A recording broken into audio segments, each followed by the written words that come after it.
Chers enseignants, enseignantes et élèves francophones et francophiles, salut et bienvenue à la revue combinée de la leçon 7 de l'école du dimanche des adultes et des jeunes adultes et des jeunes. Nous vous remercions pour l'écoute de toutes nos précédentes revues de l'école du dimanche des adultes et des jeunes adultes et des jeunes. Aidez-nous à toucher plus d'enseignants et d'élèves en cette nouvelle année 2023-2024 de l'école du dimanche de l'Église chrétienne rachetée de Dieu. Aimez, partagez et abonnez-vous à cette chaîne YouTube. Je demeure votre hôte et frère, pasteur Paul Ézéchiel. En leçon 7, qui sera enseignée le dimanche 15 octobre 2023, le thème de notre étude est la description biblique du péché. La description biblique du péché. Prions.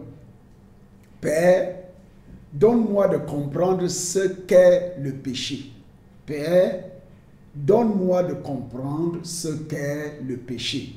Au nom de Jésus-Christ, nous avons prié. Amen.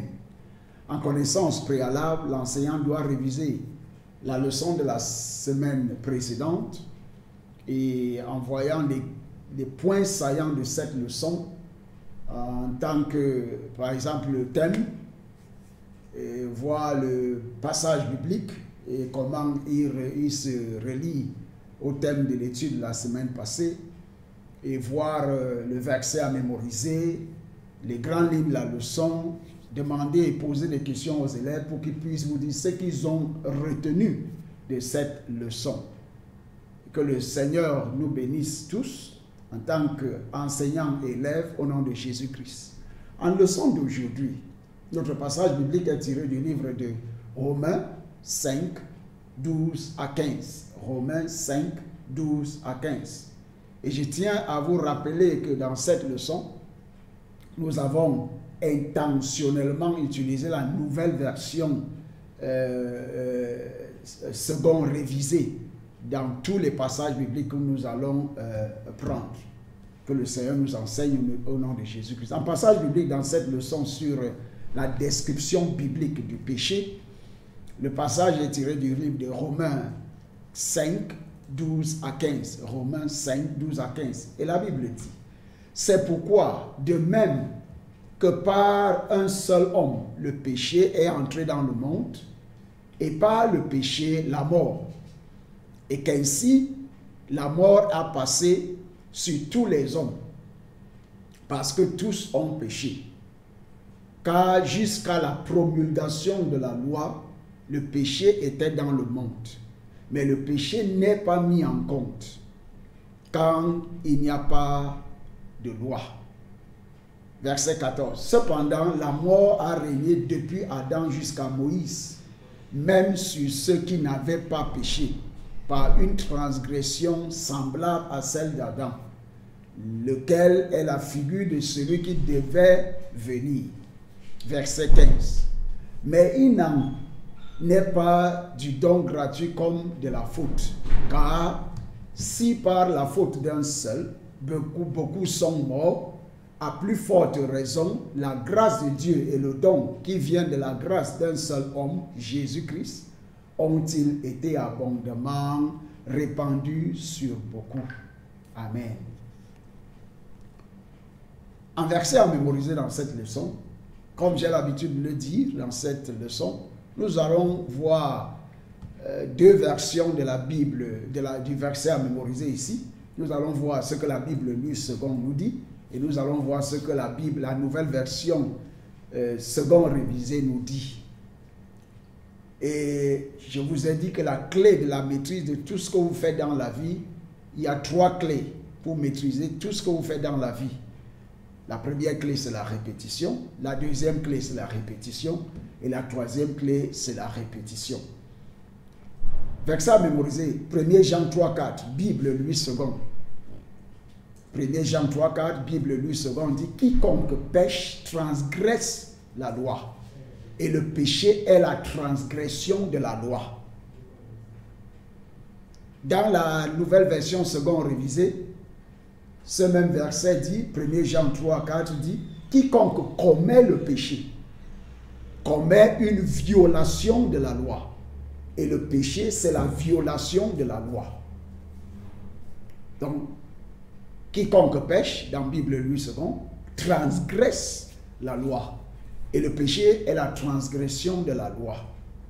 Alors que dans 1 Jean 3, 4, dans la nouvelle version seconde révisée, quiconque commet le péché commet aussi une violation de la loi. Et le péché, c'est la violation de la loi. Donc, quand nous parlons dans cette leçon de la description biblique du péché, nous parlons de la transgression de la loi et nous parlerons de quoi? De la violation de la loi. En introduction dans cette leçon, le péché est décrit dans la Bible comme la transgression ou la violation de la loi de Dieu. 1 Jean 3, 4, qui est notre verset à mémoriser.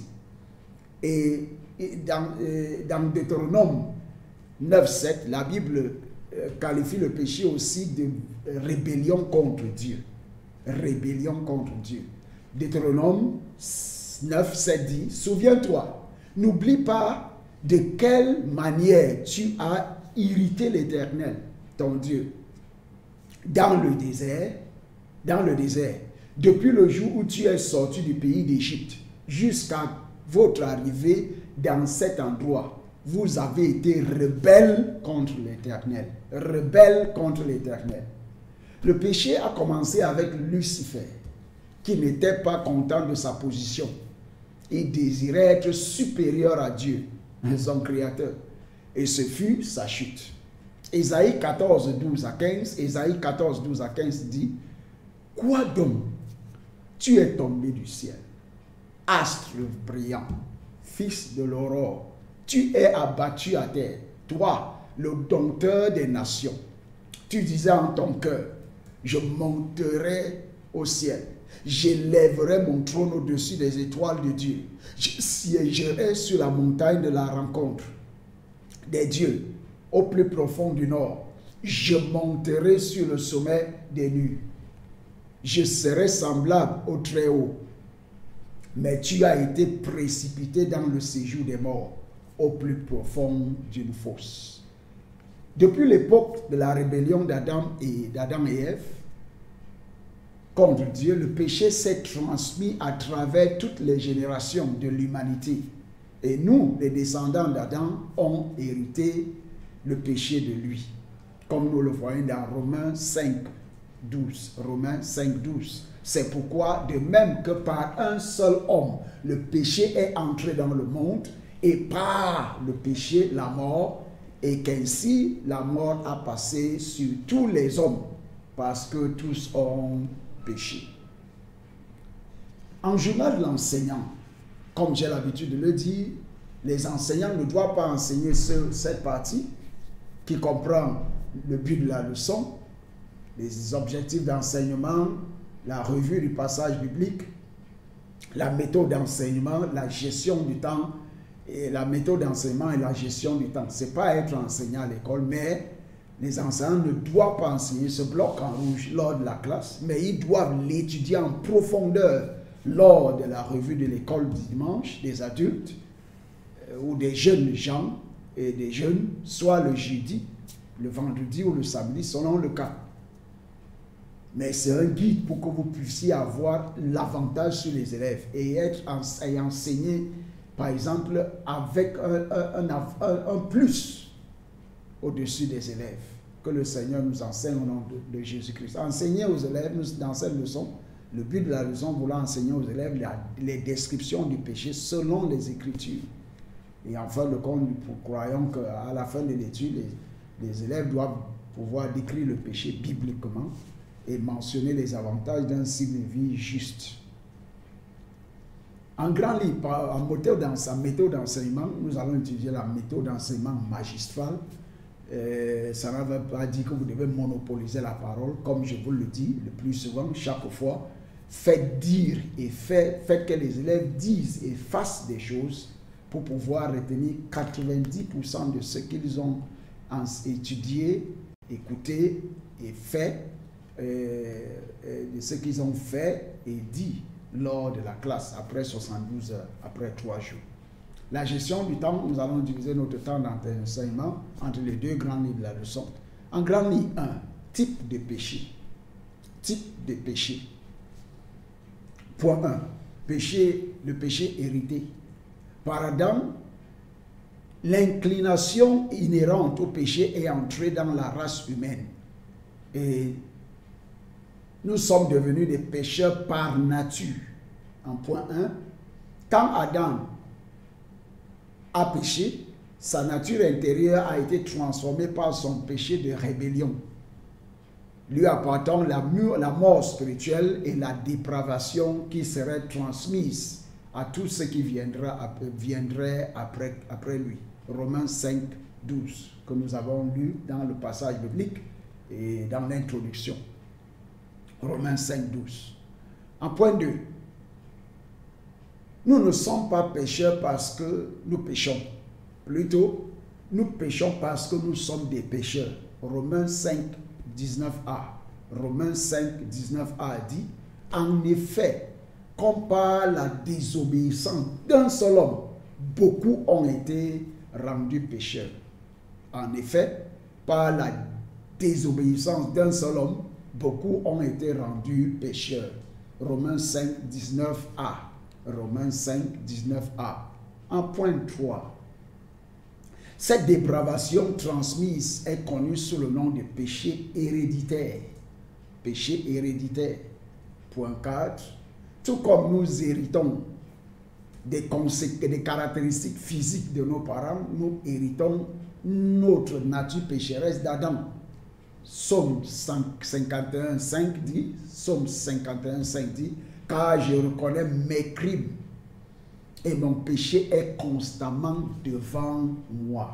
Ça, c'était David qui confessait ses péchés. Dans le point 2, le péché imputé. Le péché imputé. Dans le premier point, nous avons parlé du péché hérité. Maintenant, nous voulons parler du péché imputé. Le mot grec elégéo, traduit par imputé, signifie mettre à sa charge ou créditer son compte. Mettre à sa charge ou créditer son compte. Point 1. Avant que la loi de Moïse ne soit donnée, le péché n'était pas imputé à l'homme, bien que les hommes fussent encore des pécheurs à cause du péché hérité. Dans Romains 5,13, la Bible dit, car jusqu'à la promulgation de la loi, le péché n'était pas dans le monde, mais le péché n'est pas mis en compte quand il n'y a pas de loi. Après que la loi a été donnée, les péchés commis en violation de la loi leur ont été imputés, comptés. Romains 5, 20a, Romains 5, 20a dit, or, la loi est intervenue pour que la faute soit amplifiée. La loi est intervenue pour que la faute soit amplifiée. Point 2. Même avant que les transgressions de la loi ne soient imputées aux hommes, la peine ultime pour le péché, c'est-à-dire la mort, continuait de régner. Dans Romains 5, 14, la Bible dit, cependant, la mort a régné depuis Adam jusqu'à Moïse, même sur ceux qui n'avaient pas péché, par une transgression semblable à celle d'Adam, lequel est la figure de celui qui devait venir. En point 3. Après Moïse, les humains étaient sujets à la mort à la fois à cause du péché hérité d'Adam et du péché imputé pour avoir violé les lois de Dieu. Dieu a utilisé le principe de l'imputation au profit de l'humanité lorsqu'il a imputé le péché de tous sur le compte de Jésus, qui a payé la pénalité pour ce péché, la mort sur la croix. 1 Jean 2.2, la Bible dit, il est lui-même victime expiatoire pour nos péchés, non seulement pour les nôtres, mais aussi pour ceux du monde entier. Point 4. il est important de comprendre que le péché, lui, a été imputé, mais il ne l'a pas hérité d'Adam. Il a porté la peine du péché, mais il n'est jamais devenu un pécheur. 2 Corinthiens 5, 21, 2 Corinthiens 5, 21 dit, celui qui n'a pas connu le péché, il a fait devenir péché pour nous, afin que nous devenions en lui la justice de Dieu. En troisième point, nous avons vu le péché hérité, le péché imputé, et maintenant nous voulons voir pour le point 3, le péché personnel. Le péché personnel. Il a porté la peine du péché, mais il n'est jamais devenu pécheur, c'est-à-dire Jésus-Christ, comme nous l'avons vu dans 2 Corinthiens 5, 21. 2 Corinthiens 5, 21. Il a porté la peine du péché, mais il n'est jamais devenu pécheur, c'est-à-dire notre Seigneur et Maître et Seigneur Jésus-Christ. En point 1, nous avons hérité d'Adam une nature pécheresse. Nous commettons des péchés individuels allant des mensonges apparemment innocents ou au meurtre. 1 Jean 5, 17a. 1 Jean 5, 17a dit, toute injustice est un péché. Et il y a tel péché qui ne mène pas à la mort. Toute injustice est un péché. Et il y a tel péché qui ne mène pas à la mort. Ceux qui n'ont pas placé leur foi en Jésus-Christ doivent payer le prix de ces péchés personnels. Ainsi, pour que les péchés hérités, ainsi que pour les péchés hérités et imputés. Romains 6, 23. Romains 6, 23. Car le salaire du péché, c'est la mort. Mais le don gratuit de Dieu, c'est la vie éternelle en Christ Jésus, notre Seigneur. En activité de classe 1, dans cette leçon, sur la description biblique du péché, les élèves doivent mentionner d'autres types de péchés qu'ils ont rencontrés dans la Bible. Les élèves doivent mentionner d'autres types de péchés bibliques, de péchés qu'ils ont rencontrés dans la Bible. En grande ligne 2, la rédemption de la peine du péché.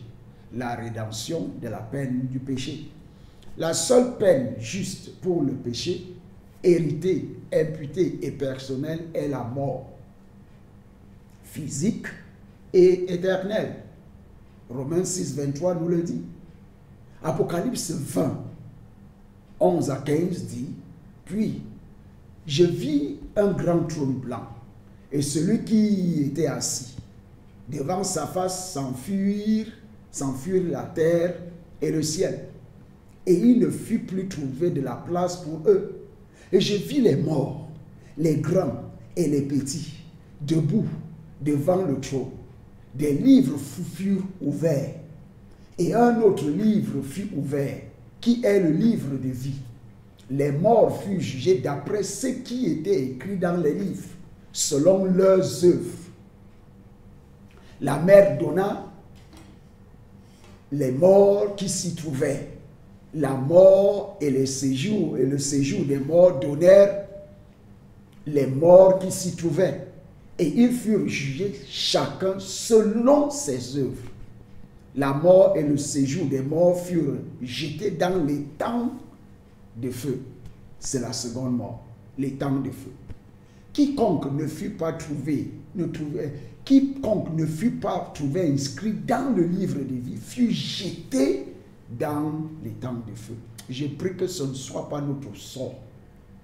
Au nom de Jésus-Christ. Amen. Heureusement, les trois types de péchés ont été crucifiés sur la croix de Jésus. Et maintenant, par la foi en Jésus-Christ, en tant que Sauveur, Seigneur et Maître personnel, nous avons la rédemption. Et Éphésiens 1, 7 dit, en lui, nous avons la rédemption par son sang, le pardon des péchés selon la richesse de sa grâce. Dans 1 Jean 3, 5, la Bible dit, or, vous le savez, lui, le Seigneur, est apparu pour ôter les péchés. Et il n'y a pas de péché en lui. Point 1. Une fois que nous confessons nos péchés à Dieu et demandons pardon pour eux, nous sommes restaurés à une parfaite communion et parfaite communion avec lui. 1 Jean 9, 1 Jean 1,9, 1 Jean 1,9, la Bible dit, 1 Jean